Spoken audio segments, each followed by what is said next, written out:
குட்டீஸ், இன்னைக்கு நம்ம என்ன பார்க்க போறோம்னா ஒரு குட்டி ஸ்டோரி பார்க்க போறோம். என்ன ஸ்டோரின்னு தெரியுமா? மூசையின் இளமை பருவத்தை பத்தி நம்ம பார்க்க போறோம். மூசையின் இளமை பருவம்னா என்ன? அவங்களுடைய பிறப்பை பத்தி நம்ம பார்க்க போறோம். சரியா? இப்போ மூசை என்னன்னா லேவி குடும்பத்தை சேர்ந்தவன். சரியா? அவனோட அம்மா அப்பா யார் தெரியுமா? அம்ராமும் யோகபேத்து தான் அவனோட அம்மா அப்பா. அம்மா பேர் என்ன? அம்ராம். அப்பா பேர் என்ன? யோகபேத். சரியா? இவங்க எங்க வாழ்ந்தாங்கன்னா எகிப்து தேசத்துல இருந்தாங்க. அவங்க ராஜா இருந்தாங்க. அந்த ராஜா பேர் என்னன்னா பார்வோன். அந்த ராஜாவுக்கு அவங்க அடிமையா இருந்தாங்களாம். இப்போ அந்த பார்வோன் ராஜா என்ன சொல்றாங்க அப்படின்னா, எபிரேயருக்கு பிறந்த ஆண் பிள்ளைகளை என்ன பண்ண சொல்லிட்டாங்கன்னா, பிறந்த உடனே கொன்று போட்டணும் அப்படின்னு சொல்லிட்டு என்ன பண்ணிட்டாங்க, கட்டில போட்டுட்டாங்க. அந்த டைம் பார்த்து தான் நம்ம யார் பிறக்கிறா, நம்ம மோசே தம்பி என்ன பண்ணுறாங்க, பறக்கிறாங்க. பட் அம்மா என்ன பண்ணுறாங்கன்னா, குழந்தையோட ரொம்ப அழகாக இருக்குது அப்படின்னு சொல்லிட்டு 3 மாதம் ஒளிச்சு வச்சு வளர்க்குறாங்க. இப்போது நம்ம அம்மாவாக இருந்தாலும் இப்போ நமக்கு ஏதாவது ஒன்றுனா நம்மளை எப்படி பாதுகாக்கலாம் அப்படின்னு தானே நினைப்பாங்க.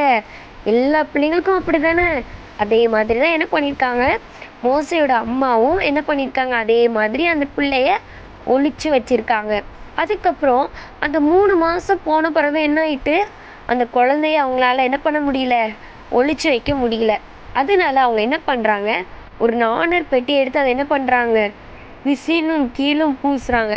பூசி அந்த பிள்ளைய என்ன பண்ணுறாங்க, அந்த பெட்டியில் வைக்கிறாங்க. அந்த நாணர் பெட்டியில் வச்சுட்டு அதை ஒரு நதி ஓரமாக என்ன பண்ணுறாங்க, கொண்டு போய் விடுறாங்க.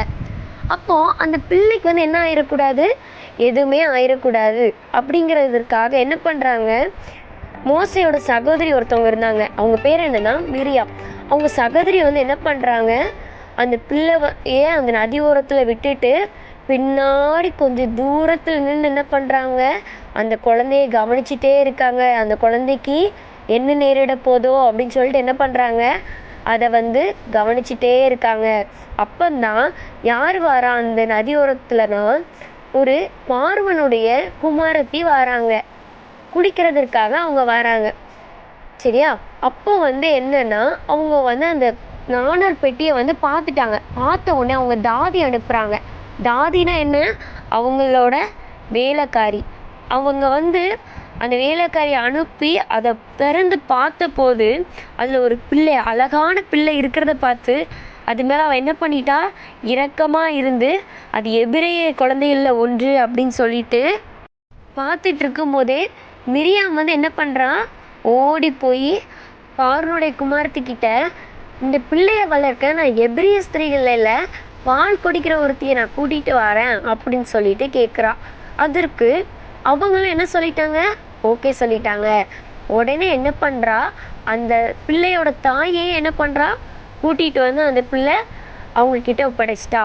அப்போது பார்வோன் குமாரத்தி என்ன சொல்கிறா, இந்த பிள்ளைய எனக்கு வளர்த்து தரணும் அப்படின்னு சொல்லிட்டு கேட்குறா. அதே மாதிரி பிள்ளை வளர்றது யார் கூட வளர்ந்துச்சு, அந்த தாய் கூட தான் வளர்ந்துச்சு. அந்த பிள்ளை வளர்ந்ததும் அவங்க அம்மா என்ன பண்ணிட்டாங்க, பார்வனுடைய குமாரத்தி கிட்ட கொண்டு போய் கொடுத்துட்டாங்க.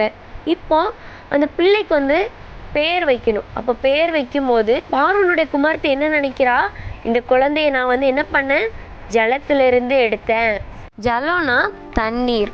ஸோ அந்த ஜலத்திலிருந்து எடுத்தனால அவனுக்கு என்ன பண்ணுறாங்க, மோசேன்னு பெயர் வச்சுட்டாங்க. இப்போ யாரோட குமாரன் ஆயிட்டான், பார்வனுடைய குமாரத்தியோட குமாரன் ஆயிட்டான். இதோட நம்ம யாரை பற்றி தெரிஞ்சுக்கிட்டோம், மோசே பிறப்பு எப்படி பிறந்தான், எங்கே வளர்ந்தான் அப்படிங்கிறத நம்ம என்ன பண்ணிக்கிட்டோம், தெரிஞ்சுக்கிட்டோம்.